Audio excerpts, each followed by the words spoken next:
إن الحمد لله نحمده ونستعينه ونؤمن به ونتوكل عليه ونعوذ بالله من شرور أنفسنا ومن سيئات أعمالنا من يهده الله فلا مضل له ومن يضلله فلا هادي له أشهد أن لا إله إلا الله وأشهد أن محمدا عبده ورسوله أرسله بالهدى ودين الحق ليظهره على الدين كله ولو كره المشركون اللهم صل على محمد وعلى آل محمد كما صليت على إبراهيم وعلى آل إبراهيم إنك حميد مجيد اللهم بارك على محمد وعلى آل محمد كما باركت على إبراهيم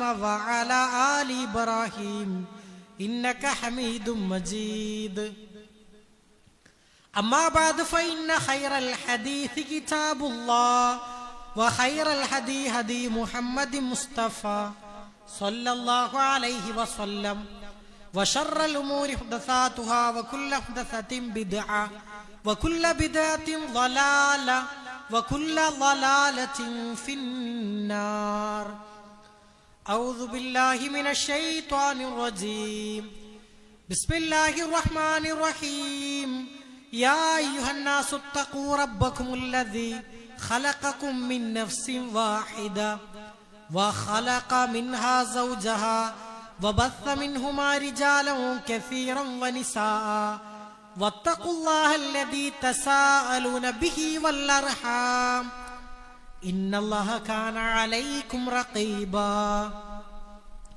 بسم الله الرحمن الرحيم يا أيها الذين آمنوا اتقوا الله حق تقاته ولا تموتن إلا وأنتم مسلمون يا أيها الناس ഉസീക്കും വയ്യായ അവലം ബിതഖ്വല്ലാഹ്. ബഹുമാന്യരായ സത്യവിശ്വാസികളെ, വിശ്വാസിനികളെ, കാരുണ്യകനും കരുണാവാരിധിയുമായ അള്ളാഹുവിന്റെ നിയമനിർദ്ദേശങ്ങൾ ജീവിതത്തിന്റെ എല്ലാ മേഖലകളിലും പാലിക്കണമെന്ന് ആമുഖമായി ഓർമ്മപ്പെടുത്തുകയാണ്, വസിയ്യത്ത് ചെയ്യുകയാണ്. ഇന്നത്തെ ഖുതുബയിൽ ദിക്റുകളുടെ മഹത്വത്തെ പറ്റിയാണ് ഇൻഷാ അല്ലാഹ് നമ്മൾ ചർച്ച ചെയ്യുന്നത്. തഖ്വയോടുകൂടി ജീവിക്കാൻ വേണ്ടിയാണ് പരിശുദ്ധ ഇസ്ലാം നമ്മളോട് ആവശ്യപ്പെടുന്നത്. തഖ്വ എന്ന് പറഞ്ഞാൽ ഒരാൾ ഇസ്ലാമിക ജീവിതം നയിക്കലാണ്. ഹറാമുകളിൽ നിന്ന്, തിന്മകളിൽ നിന്ന്, തെറ്റുകളിൽ നിന്ന് വിട്ടുനിൽക്കലാണ്. ജീവിതത്തിൽ നമസ്കാരങ്ങൾ നിലനിർത്തി കഴിയുന്ന എല്ലാവിധ നന്മകളും തന്റെ ജീവിതത്തിലേക്ക് കൊണ്ടുവന്ന് ആ രൂപത്തിൽ ജീവിക്കുന്നതിനെയാണ് തഖ്വയോടുകൂടി ജീവിക്കുക എന്ന് പറയുന്നത്. വിശുദ്ധ ഖുർആനിൽ അല്ലാഹു തആല പറയുകയാണ്, വമൻ യത്തഖില്ലാഹ യജ്അൽ ലഹു മഖ്റജ. ആരെങ്കിലും അല്ലാഹുവിനെ സൂക്ഷിക്കുകയാണ് എങ്കിൽ, വളരെ ചെറിയ ഒരു ആയത്താണ്. ഇതിലൂടെ അല്ലാഹു തആല നമ്മെ പഠിപ്പിക്കുന്നത്, ആരെങ്കിലും അല്ലാഹുവിനെ സൂക്ഷിക്കുകയാണ് എങ്കിൽ, തഖ്വയോട് കൂടിയിട്ട് ആരെങ്കിലും ജീവിക്കുകയാണ് എങ്കിൽ, യജ്അൽ ലഹു മഖ്റജ, അവന്റെ ജീവിതത്തിലെ എല്ലാ പ്രതിസന്ധികൾക്കും ഒരു പോംവഴി അല്ലാഹു തആല ഒരുക്കി കൊടുക്കുമെന്നാണ്. ഒരു മനോഹരമായ ആയത്ത്, വളരെ വലിയ ആശയങ്ങളുള്ള ഒരായത്ത്. ഒരാൾ അള്ളാഹുവിന്റെ മാർഗത്തിൽ ജീവിക്കുകയാണ് എങ്കിൽ അയാളുടെ ജീവിതത്തിൽ എന്തൊക്കെ പ്രതിസന്ധി ഉണ്ടായാലും അയാൾക്കുള്ള ഒരു പരിഹാരം അല്ലാഹു തആല കണ്ടെത്തി കൊടുക്കുമെന്നാണ്. ഇത് മുസ്ലിങ്ങൾക്ക് നൽകുന്ന, അള്ളാന്റെ വിധിവിലക്കുകൾക്കനുസരിച്ച് ജീവിക്കുന്ന ആളുകൾക്ക് വിശുദ്ധ ഖുർആനിലൂടെ അള്ളാഹു പറയുന്ന ഒരു ആശ്വാസവാചകം കൂടിയാണ്. വേറൊരായത്തിൽ അല്ലാഹു തആല പറയുകയാണ്, ലഇൻ ശകർതും ലഅസീദന്നകും. ആരെങ്കിലും അള്ളാഹുവിനോട് നന്ദി കാണിച്ചാൽ അവന് അനുഗ്രഹങ്ങളെ ഇരട്ടിയാക്കി കൊടുക്കുന്നതാണ്. അള്ളാഹുവിനോട് എല്ലാ കാര്യത്തിലും നന്ദി കാണിച്ചുകൊണ്ട് ഒരാൾ ജീവിക്കുകയാണെങ്കിൽ അള്ളാഹു അവന്റെ ജീവിതത്തിലെ നന്മകൾ ഇരട്ടിയാക്കി കൊടുക്കും എന്ന് വിശുദ്ധ ഖുർആനിലൂടെ അള്ളാഹു തആല നമ്മെ പഠിപ്പിക്കുകയാണ്. സഹോദരങ്ങളെ, അപ്രകാരം തഖ്വയോട് കൂടിയിട്ട് ജീവിക്കുക എന്ന് പറഞ്ഞാൽ പരമാവധി നന്മകൾ ചെയ്യുക എന്നുള്ളതാണ് അർത്ഥം. അങ്ങനെ നന്മകളെ കനം തൂക്കുന്ന, അതേപോലെ തന്നെ നമുക്ക് നമ്മുടെ ജീവിതത്തിൽ ഇസ്ലാമികപരമായി ചെയ്യാൻ കഴിയുന്ന വളരെ വലിയ ഒരു ഇബാദത്താണ് ദിക്റുകൾ ചൊല്ലുക, അതേപോലെ തന്നെ അള്ളാഹുവിനെ സ്മരിക്കുക എന്ന് പറഞ്ഞാൽ. ദിക്ർ എന്ന പദത്തിന്റെ അർത്ഥം ഓർക്കുക, അതേപോലെ തന്നെ സ്മരിക്കുക എന്നൊക്കെയാണ്. അള്ളാഹുവിനെ മനസ്സുകൊണ്ടും നാവ് കൊണ്ടും സ്മരിക്കുന്ന എല്ലാ പ്രവർത്തനങ്ങളും ദിക്റിന്റെ പരിധിയിലാണ് വരുന്നത്. അള്ളാഹുവിന്റെ മഹത്വത്തെ കുറിച്ചുള്ള ചിന്തകൾ, തസ്ബീഹ്, നമ്മളൊക്കെ കുറെ സുബ്ഹാനല്ലാഹ് എന്നൊക്കെ ചൊല്ലാറുണ്ട്. അതേപോലെ തന്നെ ലാ ഇലാഹ ഇല്ലല്ലാഹ്, ഇങ്ങനെയുള്ള തംഹീദുകൾ, അതേപോലെ തന്നെ ഇസ്തിഗ്ഫാറുകൾ, ഇതൊക്കെ ദിക്റിന്റെ പരിധിയിലാണ് വരുന്നത്. ദിക്ർ എന്ന് പറഞ്ഞാൽ അത് അള്ളാഹുമായിട്ടുള്ള ബന്ധം ശക്തിപ്പെടുത്തും. മാത്രവുമല്ല, ഹൃദയങ്ങളെ ശുദ്ധീകരിക്കും. നമ്മുടെ ഹൃദയങ്ങളെ നല്ല വിചാരങ്ങൾ നൽകി ശുദ്ധീകരിക്കാൻ ദിക്റുകൾ കൊണ്ട് സാധിക്കുന്നു. മാത്രവുമല്ല, പരിശുദ്ധ ഇസ്ലാം പഠിപ്പിച്ച ഏറ്റവും വലിയ ഇബാദത്തുകളിൽ ഒന്നാണ് ദിക്റുകൾ ചൊല്ലുക എന്നുള്ളത്. വിശുദ്ധ ഖുർആനിൽ അല്ലാഹു തആല പറഞ്ഞു, യാ അയ്യുഹല്ലദീന ആമനു ദുക്റുല്ലാഹ ദിക്റൻ കസീറ. സത്യവിശ്വാസികളായ ആളുകളെ, നിങ്ങൾ അള്ളാഹുവിനെ ധാരാളമായി കൊണ്ട് ഓർക്കുക. അങ്ങനെ പറഞ്ഞാൽ ധാരാളമായി കൊണ്ട് ദിക്റുകൾ നിങ്ങൾ ചൊല്ലുക. വലി ദിക്റുല്ലാഹി അക്ബർ, അള്ളാഹുവിനെ ഓർക്കുക എന്നുള്ളതാണ് ഏറ്റവും മഹത്തായ കാര്യം എന്ന് വിശുദ്ധ ഖുർആനിലൂടെ അല്ലാഹു തആല നമ്മെ പഠിപ്പിക്കുകയാണ്. ആയിഷ ബീവി റസൂലുള്ളാഹി സ്വല്ലല്ലാഹു അലൈഹി വസല്ലമയെ പറ്റി പറഞ്ഞത്, പ്രവാചകർ ജീവിതത്തിന്റെ എല്ലാ മേഖലകളിലും, അതാണ് ഒരു വിശ്വാസിക്ക് വേണ്ടത്, ജീവിതത്തിന്റെ എല്ലാ മേഖലയിലും റസൂലുള്ളാഹി സ്വല്ലല്ലാഹു അലൈഹി വസല്ലം അല്ലാഹുവിനെ അള്ളാഹിനെ പറ്റിയിട്ട് ഓർക്കാത്ത ഒരു സന്ദർഭം പോലുമില്ല. ഭക്ഷണം കഴിക്കുമ്പോൾ, വസ്ത്രം ധരിക്കുമ്പോൾ, ആളുകളോട് സംസാരിക്കുമ്പോൾ, ഒരു സദസ്സിൽ, എല്ലാ മേഖലയിലും പ്രവാചകൻ സല്ലല്ലാഹു അലൈഹി വസല്ലം അള്ളാഹുവിനെ ഓർക്കാറുണ്ട് എന്ന് മഹദി ആയിഷ ബീവി റളിയല്ലാഹു അൻഹയിൽ നിന്ന് ഉദ്ധരിക്കുന്ന ഒരു ഹദീസിൽ നമുക്ക് കാണുവാൻ സാധിക്കും, കാന നബിയു സല്ലല്ലാഹു അലൈഹി വസല്ലം യദ്കുറുല്ലാഹ അലാ കുല്ലി അഹ്യാനിഹി. പ്രവാചകൻ സല്ലല്ലാഹു അലൈഹി വസല്ലം അള്ളാഹുവിനെ തന്റെ എല്ലാ മേഖലയിലും ഓർക്കാറുണ്ട് എന്ന്. മാത്രമല്ല, ഒരാള് അള്ളാഹു വേണ്ടിയിട്ട് ദിക്റുകൾ ചൊല്ലിയാൽ അവന് പരലോക വിജയത്തിന് കാരണമാകും. പരലോകത്ത് വിജയിക്കുക എന്നുള്ളതാണ് നമ്മളൊക്കെ ആഗ്രഹിക്കുന്നത്. പരലോകത്ത് വിജയിക്കാൻ വേണ്ടിയാണ് ഈ ജുമാക്ക് വരെ നമ്മൾ പങ്കെടുത്തിട്ടുള്ളത്. അവിടെ എത്തിയാൽ ഒരു വിജയം ഉണ്ടാകണം, സ്വർഗം ലഭിക്കണം. അങ്ങനെ ആഗ്രഹിക്കുന്ന ആളുകൾ അവർ അള്ളാഹുവിന്റെ സ്മരണകളെ തന്റെ ജീവിതത്തിൽ നിലനിർത്തട്ടെ എന്ന് വിശുദ്ധ ഖുർആനിലെ സൂറത്തുൽ ജുമുഅയിലൂടെ അല്ലാഹു തആല നമ്മെ പഠിപ്പിക്കുകയാണ്, വദ്കുറുല്ലാഹ കസീറ, നിങ്ങൾ അള്ളാഹുവിനെ ധാരാളമായി കൊണ്ട് ഓർക്കുക, ലഅല്ലകും തുഫ്ലിഹൂൻ, അങ്ങനെയാണ് എങ്കിൽ നിങ്ങൾ എന്ത് ചെയ്യും, വിജയികളുടെ കൂട്ടത്തിലാകുമെന്ന്. മാത്രമല്ല, അള്ളാഹു വേണ്ടിയിട്ട് ഒരാൾ ദിക്റുകൾ ചൊല്ലിയാൽ അള്ളാഹു നമ്മെ ഓർക്കുന്ന. പല ആളുകളും പറയാറുണ്ട്, അന്നെ ഞാൻ ഇപ്പോ ഓർത്തിട്ടുള്ളൂ, നല്ല കാര്യങ്ങൾക്ക് വേണ്ടിയിട്ടാണ് ഓർക്കുന്നത്. അതേപോലെ ഒരാൾ അള്ളാഹുവിന് വേണ്ടിയിട്ട് ദിക്റുകൾ ചൊല്ലുകയാണ് എങ്കിൽ അവൻ അള്ളാഹു എപ്പോഴും ഓർത്തുകൊണ്ടേയിരിക്കും. റസൂലുള്ളാഹി സ്വല്ലല്ലാഹു അലൈഹി വസല്ലം വിശുദ്ധ ഖുർആനിലെ ഒരു ആയത്ത് സ്വഹാബത്തിനെ പഠിപ്പിച്ചുകൊണ്ട് പറയുകയാണ്, ഫദ്കുറുനി അദ്കുറുക്കും. അല്ലാഹു പറഞ്ഞു, നിങ്ങൾ എന്നെ ഓർക്കുക. അങ്ങനെ എന്നെ നിങ്ങൾ ഓർക്കുകയാണെങ്കിൽ അദ്കുറുക്കും, നിങ്ങളെയും ഞാൻ എന്ത് ചെയ്യും. നിങ്ങളുടെ ജീവിതത്തിൽ ഒരു പ്രതിസന്ധി ഉണ്ടാകുമ്പോൾ, ഒരു ബുദ്ധിമുട്ടുണ്ടാകുമ്പോൾ, പ്രയാസം ഉണ്ടാകുമ്പോൾ അള്ളാഹു നമ്മെയും ഓർക്കുമെന്ന് വിശുദ്ധ ഖുർആനിലൂടെ നമുക്ക് പഠിപ്പിച്ചു തരികയാണ്. മാത്രമല്ല, ചില ആളുകൾക്കൊക്കെ എല്ലാവിധ അനുഗ്രഹങ്ങളും ഉണ്ടാവും. സമ്പത്ത് ഉണ്ടാകും, സ്വത്തുക്കൾ ഉണ്ടാകും, വാഹനങ്ങൾ ഉണ്ടാകും, നല്ല കുടുംബ അന്തരീക്ഷം ഉണ്ടാകും, വീടുണ്ടാകും, നല്ല ബിസിനസ് ഉണ്ടാകും. പക്ഷേ അവരുടെ മനസ്സിന് സമാധാനം ഉണ്ടാവില്ല. പല ആളുകളും പറയും ടെൻഷൻ അടിച്ച് അങ്ങനെ ജീവിക്കും. എല്ലാ കാര്യത്തിലും ഭയങ്കര ടെൻഷൻ. ചില ടെൻഷൻ കൊണ്ട്, ചില പ്രതിസന്ധികൾ കൊണ്ട് അയാൾക്ക് ഉറങ്ങാൻ വരെ കഴിയുന്നില്ല. ചില ആളുകൾ പറയും ഞാൻ ആ കാര്യം ഓർത്തിട്ട് നല്ല ഉറങ്ങിയിട്ടെന്നല്ല, മനസ്സിന് വല്ലാത്ത അസ്വസ്ഥതയാ, മനസ്സിന് ശാന്തി കിട്ടുന്നില്ല. ഈ പ്രശ്നങ്ങൾക്കൊക്കെയുള്ള പരിഹാരമായിക്കൊണ്ട് റസൂലുള്ളാഹി സ്വല്ലല്ലാഹു അലൈഹി വസല്ലം നമ്മെ പഠിപ്പിച്ചത് അലാ ബിദിക്രില്ലാഹി തസ്മഇന്നുൽ ഖുലൂബ് എന്ന ദിക്റുകൾ കൊണ്ടാണ് മനുഷ്യ ഹൃദയങ്ങൾക്ക് സമാധാനം ലഭിക്കുന്നത് എന്ന. മനുഷ്യരുടെ ജീവിതത്തിൽ സമാധാനം ലഭിക്കണമെങ്കിൽ എന്ത് ചെയ്യണം?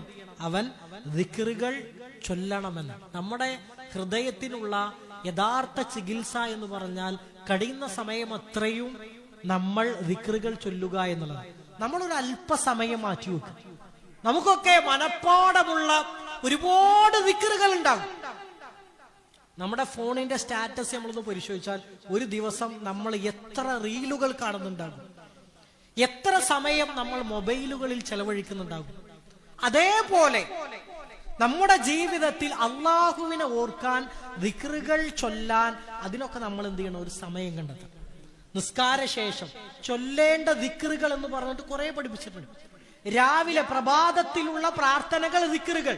അതേപോലെ തന്നെ പ്രദോഷത്തിൽ വൈകുന്നേരങ്ങളിൽ ചൊല്ലേണ്ട ദിക്റുകൾ. അതേപോലെ തന്നെ അങ്ങനെ ഓരോ സന്ദർഭങ്ങളിൽ പ്രാർത്ഥിക്കേണ്ട പ്രാർത്ഥനകളും ദുആകളും എല്ലാം റസൂലുള്ളാഹി സ്വല്ലല്ലാഹു അലൈഹി വസല്ലം നമുക്ക് പഠിപ്പിച്ചു തന്നിട്ടുണ്ട്. അതെല്ലാം നമ്മുടെ ജീവിതത്തിൽ കൊണ്ടുവരാൻ നമുക്ക് സാധിക്കും. മാത്രവുമല്ല റസൂലുള്ളാഹി സ്വല്ലല്ലാഹു അലൈഹി വസല്ലം പറഞ്ഞു, ദിക്റുകൾ അള്ളാഹുവിന്റെ ശിക്ഷയിൽ നിന്ന് രക്ഷ നൽകുന്നു എന്നാണ്. ഒന്ന് ആലോചിച്ച് നോക്കുക അതിനെ പറ്റിയിട്ട്. നമ്മുടെ ജീവിതത്തിൽ അള്ളാഹുവിന്റെ ശിക്ഷകൾ ഉണ്ടായേക്കാം. ചിലപ്പോ ചില ആളുകൾക്ക് മാറാത്ത രോഗങ്ങൾ വരും. നല്ല ആരോഗ്യമുള്ള ആള് പെട്ടെന്നൊരു ദിവസം ഒരു ക്യാൻസർ എന്ന അസുഖം വന്നാൽ കഴിഞ്ഞു അയാളുടെ ജീവിതം. അതേപോലെ തന്നെ അപകടങ്ങൾ, പല രൂപത്തിൽ ജോലികൾക്ക് പോകുന്ന, ആവശ്യങ്ങൾക്ക് പുറത്തു പോകുന്നവരാണ് നമ്മൾ. അതേപോലെ തന്നെ നമ്മുടെ കുട്ടികൾക്ക്, നമ്മുടെ വീട്ടിൽ ആപത്തുകൾ, അപകടങ്ങൾ, പരീക്ഷണങ്ങൾ ഒക്കെ ഉണ്ടാകും. ഈ പരീക്ഷണങ്ങളെയും ആപത്തുകളെയും അപകടങ്ങളെയും തടയാൻ നമ്മൾ ചൊല്ലുന്ന ദിക്റുകൾ കൊണ്ട് സാധിക്കുമെന്ന് റസൂലുള്ളാഹി സ്വല്ലല്ലാഹു അലൈഹി വസല്ലം പറഞ്ഞു, മാ അമില ആദമിയുൻ അമലൻ അൻജാലഹു മിൻ അദാബില്ലാഹി മിൻ ദിക്രില്ലാ. ആദമിന്റെ സന്തതികൾക്ക് അവർ ചൊല്ലുന്ന ദിക്റുകൾ കൊണ്ട് അള്ളാഹുവിന്റെ പരീക്ഷണങ്ങളെ, അള്ളാഹുവിന്റെ ശിക്ഷകളെ തടയാൻ സാധിക്കുമെന്നാണ്. നമ്മളൊക്കെ പറയും ചില വലിയ ആപത്തുകളിൽ നിന്ന്, അപകടങ്ങളിൽ നിന്ന് നമ്മൾ രക്ഷപ്പെട്ടു പോരും. നമ്മൾ തന്നെ പറയാവൂ അൽഹംദുലില്ലാ എന്ന് പറയും. അത് അള്ളാഹുവിന്റെ രക്ഷയാണ്. ആ ഒരു സന്ദർഭത്തിൽ അള്ളാഹു നമ്മെ പരീക്ഷിക്കാൻ വേണ്ടി വിചാരിച്ചിട്ടുണ്ട്. ഒരു പക്ഷേ നമ്മൾ ചൊല്ലുന്ന ദിക്റുകൾ കൊണ്ടായിരിക്കാം അള്ളാഹു ആ ആപത്തുകളിൽ നിന്ന് നമ്മെ രക്ഷപ്പെടുത്തിയത്. മാത്രമല്ല റസൂലുള്ളാഹി സ്വല്ലല്ലാഹു അലൈഹി വസല്ലം പറഞ്ഞു, ദിക്റ് ചൊല്ലുന്നവനും ദിക്റുകൾ ചൊല്ലാത്തവനും മരിച്ചോന്റെ ജീവിച്ചിരിക്കുന്നവന്റെയും പോലെയാണെന്ന്. അങ്ങനെയാണ് ഉപമിച്ചത്. റസൂലുള്ളാഹി സ്വല്ലല്ലാഹു അലൈഹി വസല്ലം പറഞ്ഞു, മസലുൽ ലദീന യദ്കുറു റബ്ബഹു വല്ലദീ ലാ യദ്കുറു റബ്ബഹു മസലുൽ ഹയ്യി വൽ മയ്യിത്ത്. ദിക്റുകൾ ചൊല്ലുന്നവനും അതേപോലെ തന്നെ ചൊല്ലാത്തവനും ജീവിച്ചിരിക്കുന്നവന്റെയും അതേപോലെ തന്നെ മരിച്ചവന്റെയും പോലെയാണെന്ന്. നമുക്ക് ജീവിച്ചിരിക്കുന്ന ആളുകളെ പോലെയായി തീരാൻ പരമാവധി കിട്ടുന്ന സന്ദർഭങ്ങളിലൊക്കെ ദിക്റുകൾ ചൊല്ലാൻ നമുക്ക് കഴിയണം. നമ്മുടെ വിരിപ്പിലേക്ക് എത്തിയാൽ വരെ, കിടക്കാൻ വേണ്ടിയിട്ട്, നമ്മൾ ഉറങ്ങാൻ വേണ്ടിയിട്ട് വിരിപ്പിലേക്ക് എത്തിയാൽ വരെ ചൊല്ലേണ്ട പ്രാർത്ഥനകളും ദിക്റുകളുണ്ട്. ഒരാള് രാവിലെ എണീക്കുന്നത് മുതൽ എണീക്കുന്നത് തന്നെ ദിക്റുകളും പ്രാർത്ഥനകളും പ്രാർത്ഥിച്ചുകൊണ്ടായിരിക്കണം. റസൂലുള്ളാഹി സ്വല്ലല്ലാഹു അലൈഹി വസല്ലം പറഞ്ഞു, സബഖൽ മുഫരിദൂൻ. മുഫരിദീങ്ങളായ ആളുകൾ വിജയിച്ചിരിക്കും. മുഫരിദീങ്ങൾ എന്ന് പറഞ്ഞാൽ സ്വഹാബത്ത് ചോദിക്കണം, വമൽ മുഫരിദൂന യാ റസൂലല്ലാഹ്, പ്രവാചകരെ ഈ മുഫരിദൂൻ എന്ന് പറഞ്ഞാൽ ആരാണ്? റസൂലുള്ളാഹി സ്വല്ലല്ലാഹു അലൈഹി വസല്ലം പറഞ്ഞു, അവർ പരലോകത്ത് വിജയിച്ചവരാണ്. എല്ലാ കാര്യങ്ങളിലും, അഥവാ സ്വർഗം ലഭിച്ചവർ, ഖബറുമായി ബന്ധപ്പെട്ട കാര്യങ്ങളിൽ വിജയിച്ചവർ, എല്ലാ മേഖലകളിലും വിജയിച്ച ആളുകളാണ് മുഫരിദുകളായ ആളുകൾ. അപ്പൊ സ്വഹാബത്ത് ചോദിക്കുന്നു, പ്രവാചകരെ, ഈ മുഫരിദികളായ ആളുകൾ അവരുടെ പ്രത്യേകതകൾ എന്തൊക്കെയാണ്? റസൂലുള്ളാഹി സ്വല്ലല്ലാഹു അലൈഹി വസല്ലം പറഞ്ഞു, അദ്ദാകിറൂനല്ലാഹ കസീറൻ വദ്ദാകിറാത്ത്. ആ മുഫരിദികളായ ആളുകൾ അവർ ചില പുരുഷന്മാരും സ്ത്രീകളുമാണ്. എല്ലാ സമയങ്ങളിലും അവർ അള്ളാഹുവിനെ ഓർത്തുകൊണ്ടേയിരിക്കും, ദിക്റുകൾ ചൊല്ലിക്കൊണ്ടേയിരിക്കും. മാത്രമല്ല, ഏറ്റവും ശ്രേഷ്ഠമായ ഇബാദത്ത് എന്ന് പറഞ്ഞാൽ റസൂലുള്ളാഹി സ്വല്ലല്ലാഹു അലൈഹി വസല്ലം പറയുന്നു, അൻ തമൂത വലിസാനുക റത്ബുൻ മിൻ ദിക്രില്ലാഹി തആല. അല്ലാഹുവിനെ ദിക്റുകൾ ചൊല്ലുക, അതേപോലെ തന്നെ അല്ലാഹുവിനെ എപ്പോഴും ഓർക്കുക എന്നുള്ളതാണ് നമ്മൾ ചെയ്യുന്ന അമലുകളിൽ ഏറ്റവും ശ്രേഷ്ഠമായത് എന്ന് റസൂലുള്ളാഹി സ്വല്ലല്ലാഹു അലൈഹി വസല്ലമ നമ്മെ പഠിപ്പിക്കുകയാണ്. പലപ്പോഴും നമ്മളൊക്കെ വിചാരിക്കാറുണ്ട്, നമ്മുടെ ഒരു ദിവസത്തിലെ ഏറ്റവും ശ്രേഷ്ഠമായ സമയം ഏതായിരിക്കും? റസൂലുള്ളാഹി സ്വല്ലല്ലാഹു അലൈഹി വസല്ലം പറയുന്ന സുബ്ഹിന്റെ സമയം ഉണ്ടല്ലോ, അതാണ് ഒരാളുടെ ജീവിതത്തിലെ ദിവസത്തിലെ ഏറ്റവും ശ്രേഷ്ഠമായ സമയം. അത്രത്തോളം സുഖമായ എല്ലാവിധ ബർക്കത്തുകളുമുള്ള ഒരു സമയമല്ല. ചില പണ്ഡിതന്മാർ പറഞ്ഞത് സുബ്ഹിക്ക് ശേഷം ഉറങ്ങുന്നത്, നമ്മൾ സുബ്ഹിസ്കരിച്ചിട്ട് കുറച്ചു നേരം ആരോഗ്യ പ്രശ്നമുള്ള ആളുകളൊക്കെ ഉറങ്ങട്ടോ, അതിനും കുഴപ്പമില്ല. അതായത് പൂർണ്ണ ആരോഗ്യവാനായ ഒരു മനുഷ്യൻ സുബ്ഹിക്ക് ശേഷം ഉറങ്ങുന്നത് കറാഹത്താണെന്നാണ്. റസൂലുള്ളാഹി സ്വല്ലല്ലാഹു അലൈഹി വസല്ലം അല്ലാഹുവിനോട് പ്രാർത്ഥിച്ചൊരു പ്രാർത്ഥന ഉണ്ട്. അത് ഹദീസുകൾ പരിചയപ്പെടുത്തിയത്, അല്ലാഹുമ്മ ബാരിക് ലി ഉമ്മത്തി ഫീ ബുകൂരിഹാ. അല്ലാഹുവേ, എന്റെ സമുദായത്തിന് പ്രഭാതത്തിൽ രാവിലെ നീ ബർക്കത്ത് നൽകണേന്നാണ്. ഉപജീവനം അന്വേഷിച്ചു പോകാൻ പറ്റുന്ന സമയം, നമ്മുടെ ജീവിതത്തിലെ ഏറ്റവും സുന്ദരമായ സമയമാണ് പ്രഭാതം എന്ന് പറഞ്ഞത്. ആ സമയം എങ്ങനെയാണ് ചെലവഴിക്കേണ്ടത് എന്നുവരെ റസൂലുള്ളാഹി സ്വല്ലല്ലാഹു അലൈഹി വസല്ലം നമുക്ക് പഠിപ്പിച്ചു. ആ സമയങ്ങളിൽ വിശുദ്ധ ഖുർആൻ പാരായണം ചെയ്യുക, ധാരാളക്കണക്കിന് ദിക്റുകൾ ചൊല്ലുക. പ്രഭാതത്തിൽ പ്രാർത്ഥിക്കേണ്ട ഒരുപാട് പ്രാർത്ഥനകളുണ്ട്. ഞാനിതിങ്ങനെ ആവർത്തിച്ചു പറയുന്നത്, പ്രഭാതത്തിലെ പ്രാർത്ഥനന്റെ മഹത്വം പറയും. നമ്മുടെ ജീവിതത്തിലെ നമ്മുടെ എല്ലാവിധ കാര്യങ്ങൾ അത്രത്തോളം പ്രാധാന്യം നൽകുന്നു. നമ്മുടെ കച്ചവടങ്ങൾക്ക് നമ്മൾ പ്രാധാന്യം നൽകാറുണ്ട്, വീടിന്, വാഹനത്തിനൊക്കെ നമ്മൾ പ്രാധാന്യം നൽകും. അതേപോലെ നമ്മുടെ ജീവിതത്തിന് പ്രാധാന്യം നൽകുന്ന, ആപത്തുകളെ തടയുന്ന, നമ്മുടെ ജീവിതത്തിന്, നമ്മുടെ ഹയാത്തിന് സംരക്ഷണം നൽകുന്ന ഏറ്റവും വലിയ ഇബാദത്താണ് പ്രഭാതത്തിലെ പ്രാർത്ഥന എന്ന് പറയുന്നത്. അങ്ങനെ ഒരുപാട് ദിക്റുകളുണ്ട്. അതൊക്കെ ചൊല്ലിയിട്ട് ഇരിക്കൽ, ആ പ്രഭാതത്തെ അങ്ങനെയാണ് ഒരു വിശ്വാസി കഴിച്ചു കൂട്ടേണ്ടത് എന്നുവരെ റസൂലുള്ളാഹി സ്വല്ലല്ലാഹു അലൈഹി വസല്ലം നമുക്ക് കൃത്യമായിട്ട് പഠിപ്പിച്ചു തരികയാണ്. അതുകൊണ്ട് സഹോദരങ്ങളെ, നമ്മുടെ ജീവിതത്തിൽ ഒഴിവുകൾ കിട്ടുമ്പോൾ സുബ്ഹാനല്ലാഹ്, അൽഹംദുലില്ലാഹ്, അല്ലാഹു അക്ബർ, ലാ ഇലാഹ ഇല്ലല്ലാഹ്, അസ്തഗ്ഫിറുല്ലാഹ്, ഇങ്ങനെ ഒരുപാട് ദിക്റുകൾ, സുബ്ഹാനല്ലാഹി വബിഹംദിഹി സുബ്ഹാനല്ലാഹിൽ അലീം, ലാ ഹൗല വലാ ഖുവത ഇല്ലാ ബില്ലാഹ്, പ്രവാചകരുടെ പേരിലുള്ള സ്വലാത്തുകൾ, നിത്യേന നമ്മൾ ചൊല്ലേണ്ട ചെറിയ ചെറിയ സൂറത്തുകൾ, സൂറത്തുൽ മുൽക്ക്, ആയത്തുൽ കുർസി, ആമന റസൂൽ, ഇങ്ങനെ ഒരുപാട് കാര്യങ്ങളുണ്ട്.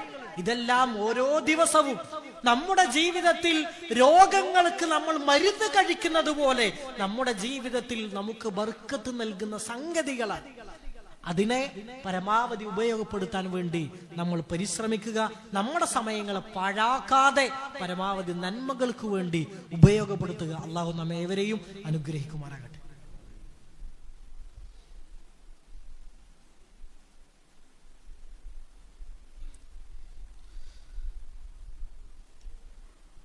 അൽഹംദുലില്ലാഹി റബ്ബിൽ ആലമീൻ, അസ്സലാത്തു വസ്സലാമു അലാ റസൂലില്ലാഹി വഅലാ ആലിഹി വസഹ്ബിഹി അജ്മഈൻ, അമ്മാ ബഅദ്. ഒരിക്കൽ കൂടി അള്ളാഹുവിന്റെ നിയമനിർദ്ദേശങ്ങൾ ജീവിതത്തിന്റെ എല്ലാ മേഖലകളിലും പാലിക്കണം എന്ന് ഓർമ്മപ്പെടുത്തുകയാണ്, വസിയ്യത്ത് ചെയ്യുകയാണ്. കഴിഞ്ഞ ഒരു ഖുതുബയിൽ മുഹറം മാസത്തിന്റെ ശ്രേഷ്ഠതകളെ പറ്റി, പ്രാധാന്യത്തെ പറ്റി നമ്മൾ സംസാരിച്ചിരുന്നു. മുഹറം മാസത്തിന്റെ മറ്റൊരു പ്രത്യേകത എന്ന് പറഞ്ഞാൽ, റസൂലുള്ളാഹി സ്വല്ലല്ലാഹു അലൈഹി വസല്ലം മുഹറം 10 നോമ്പ് നോറ്റിരുന്നു. റമളാൻ കഴിഞ്ഞാൽ ഏറ്റവും ശ്രേഷ്ഠമായ നോമ്പാണ് മുഹറം മാസത്തിലെ നോമ്പ്. പ്രവാചകൻ സല്ലല്ലാഹു അലൈഹി വസല്ലമ പറഞ്ഞു, മുഹറം 10 ആരെങ്കിലും നോമ്പ് നോറ്റാൽ കഴിഞ്ഞ ഒരു വർഷത്തെ അവന്റെ ജീവിതത്തിൽ സംഭവിച്ച ചെറിയ ചെറിയ പാകപ്പിഴവുകൾ, നമ്മുടെയൊക്കെ ജീവിതത്തിൽ വന്നു പോയിട്ടുള്ള തിന്മകളെ അല്ലാഹു തആല അയാൾക്ക് പുറത്തു കൊടുക്കുമെന്ന്. അത്ര ശ്രേഷ്ഠതയുള്ള നോമ്പാണ്. ഒരിക്കൽ സ്വഹാബത്ത് പ്രവാചകരോട് ഒരു പരാതി പോലെ വന്നു പറഞ്ഞു, പ്രവാചകരെ, യഹൂദികളായ ആളുകൾ മുഹറം 9 നോമ്പ് നോൽക്കുന്നുണ്ട്. റസൂലുള്ളാഹി സ്വല്ലല്ലാഹി അലൈഹി വസല്ലം അവരോട് മുഹറം 9 നോമ്പ് നോൽക്കാനുള്ള കാരണം എന്താണെന്ന് അന്വേഷിച്ചപ്പോൾ സ്വഹാബത്ത് നൽകിയ മറുപടി, അവർ മൂസാ നബിയുടെ ഹിജറയുമായി ബന്ധപ്പെട്ട് മുഹറം 9 അവർ എന്ത് ചെയ്യുന്നു? നോമ്പ് നോൽക്കും. അവർ റസൂലുള്ളാഹി സ്വല്ലല്ലാഹി അലൈഹി വസല്ലം പറഞ്ഞു, ആ മൂസാ നബിയുമായി ഏറ്റവും അടുത്ത് നിൽക്കുന്ന പ്രവാചകൻ ഞാനാണ്. ഞാൻ അടുത്ത വർഷം ജീവിച്ചിരിക്കുകയാണ് എങ്കിൽ എന്ത് ചെയ്യും? മുഹറം 9 ഞാൻ നോമ്പ് നോൽക്കും. അപ്പൊ മുഹറം 9 10 നോമ്പ് നോൽക്കുക എന്നുള്ളത് വളരെ വലിയ ശ്രേഷ്ഠമായ കാര്യമായിട്ടാണ് ഹദീസുകൾ നമ്മെ പഠിപ്പിക്കുന്നത്. കഴിയുന്ന ആളുകൾ അതിന്റെ പ്രാധാന്യം മനസ്സിലാക്കി നമ്മുടെ ഫാമിലിയിലൊക്കെ ഉള്ള ആളുകൾ നോമ്പ് നോൽക്കാൻ വേണ്ടി പരിശ്രമിക്കണം എന്ന് ഓർമ്മപ്പെടുത്തുകയാണ്. മനസ്സിലാക്കിയെടുത്തോളം മുഹറം 9, 10, 24, 25 അഥവാ വ്യാഴം വെള്ളി ദിവസങ്ങളിലായിരിക്കും വരുന്നത്. പരമാവധി ആ ദിവസങ്ങളെ ഉപയോഗപ്പെടുത്തണം എന്ന് ഓർമ്മപ്പെടുത്തുകയാണ്.